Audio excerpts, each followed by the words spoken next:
Ажилласан жил сэтгүүрийн даатгалын шимтгэлийг нөхөн тооцох хуулийн хүрээнд 500 мянга орчим иргэн ажилласан жилээ нөхөн тооцоолжээ.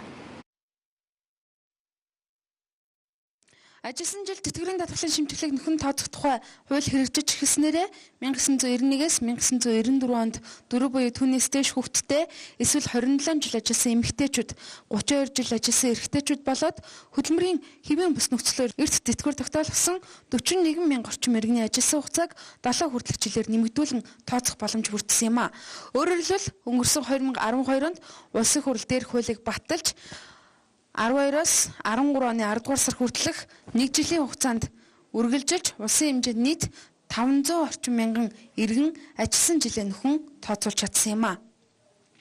За цаашдаа ийм одоо олон дахин ийм нөхөн даатгалын арга хэмжээ бол зохион байгуулагдахгүй.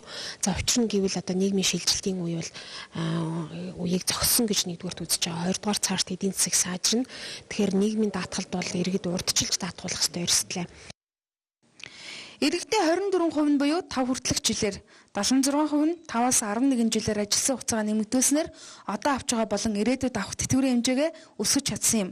Харин 1991-ээс 1994 онд 4 ба түүнээс дээш хүүхэдтэй эхчүүд болон 27 жил ажилласан эмэгтэйчүүд, 32 жил ажилласан эрэгтэйчүүдийг дээрх хүлд хамруулаагүй. Өнөөдрийн байдлаар нийгмийн даатгалын ерөнхий газар ажил олгогчдоос 18 орчим тэрбум төгрөгийн авлагатай байна. Үүний 17 орчим тэрбум төгрөгийг аж ахуйн нэгж байгууллагууд харин үлдсэн хэсгийг сургууль цэцэрлэг нийтийн тээврийн компаниудын өөр эзэлж байгаа юм байна. Ажилчдынхаа цалингаас нийгмийн даатгалын шимтгэлийг суудгаж авсан ирнэ нийгмийн даатгалын байгууллагад зохих журмын дагуу төлөхгүй урт хугацааны их хэмжээний үр үүсгэсэн аж ахуйн нэгжүүд цөөнгүй байна. Тодорхойлбол уул уурхайн салбарын нийгмийн даатгалын шимтгэлийн мөнгөө нийгмийн даатгалын ерөнхий газар төлөөгүй байгаа юм а.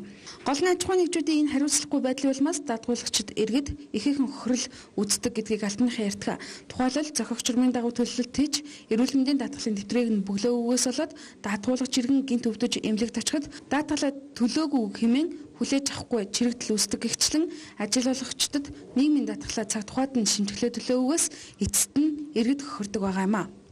За нэг 10 орчим тэрбум төгрөгийн одоо нийгмийн даатгалын одоо шимтгэлийн өөр авлага байгаа.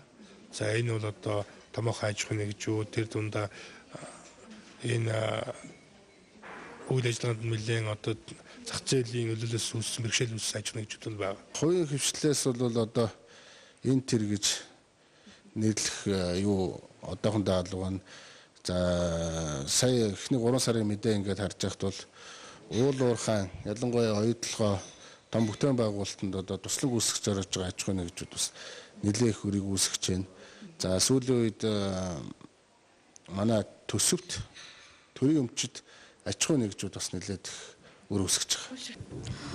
Мөн тэтгэвэр тогтоолоход ажилласан жил дутах эрсдэл үүсгэхээс гадна жирэмсэн амарцсны болон ямар нэгэн тохиолдлоор ажлаас салгацсан үед ажилгүйдлийн тэтгэмжээ авч чадахгүй хүрэх эрсдэлтэй нийгмийн даатгалын ерөнхий газраас 30 сая төгрөгөөс дээш хүртэл аж ахуйн нэгж байгууллагын нэрсэг хуулийн дагуу олон нийтэд зарлаж өрөө барагдуулах бүр эрхтэй байдаг. Гэхдээ одоогоор нийгмийн даатгалын шимтгэлээ төлөөгүй өртөө байгууллагуудыг олон нийтэд зарлах болов уу гэдгээ албаныхан тодтогч байна.